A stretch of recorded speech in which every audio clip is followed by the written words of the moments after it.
The film begins in the year 2028. Multinational conglomerate OmniCorp is at the center of military robot soldier technology, supplying the US military with mechanical men that are deployed overseas. OmniCorp wants to sell their products for use in civilian law enforcement in the United States, but is suppressed by public opinion, as embodied by the Dreyfus Act. In an attempt to sway tepid public opinion by way of the combination of man and machine, OmniCorp CEO Raymond Sellers tasks his marketing team, in conjunction with scientist Dr. Dennett Norton, with the creation of this new law enforcement product. They begin the search for a permanently injured policeman to act as the core of their prototype. Police detective Alex Murphy and his partner Jack Lewis attempt to arrest crime boss Antoine Vallon, unaware that he has contacts inside the DPD. When Vallon is found, he is tipped off by his dirty cops, and a gunfight ensues, hospitalizing Lewis.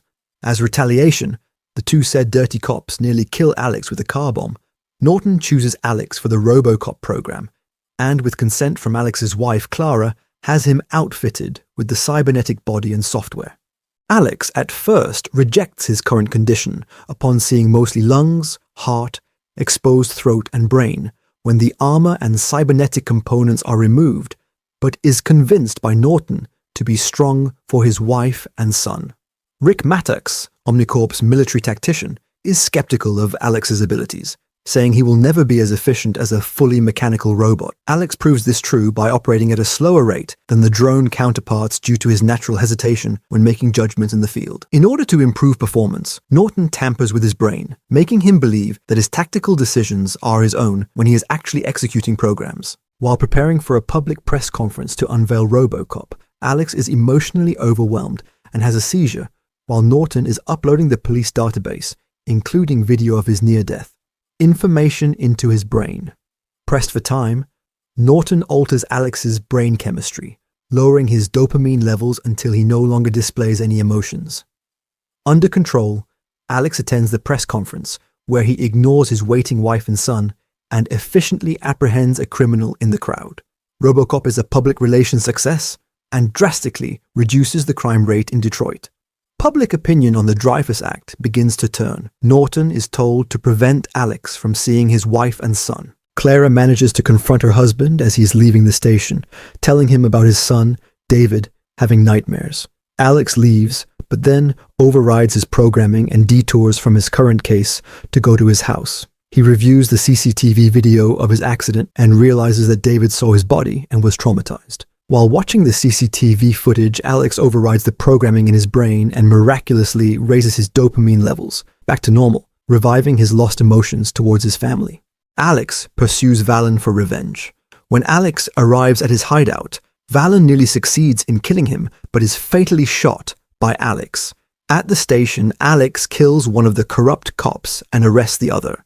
When Alex is about to arrest the chief of police, who was one of Vallon's contacts, Mattox shuts him down by remote control and has him taken back to OmniCorp.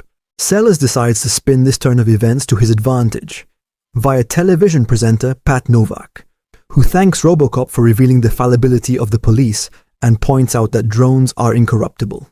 A repeal of the Dreyfus Act goes underway, with votes overwhelmingly in support of the repeal. Clara goes to the press and angrily demands to see her husband. Sellers, seeing Alex is no longer useful and fearing that the truth of what has been done to him will be exposed, orders Mattox to kill him.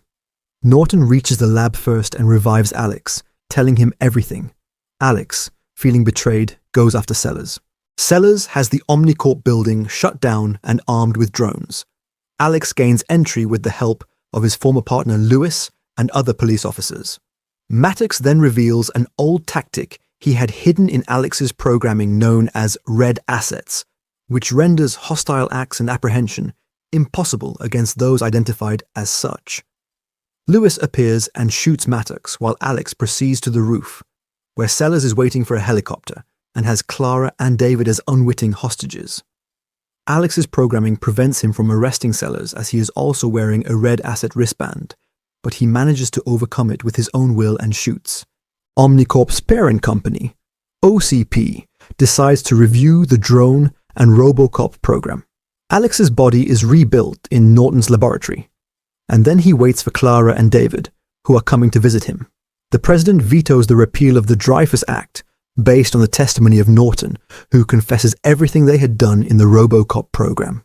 Pat Novak is outraged by this turn of events, and the film ends with him revealing his true alliance and cursing loudly on live TV,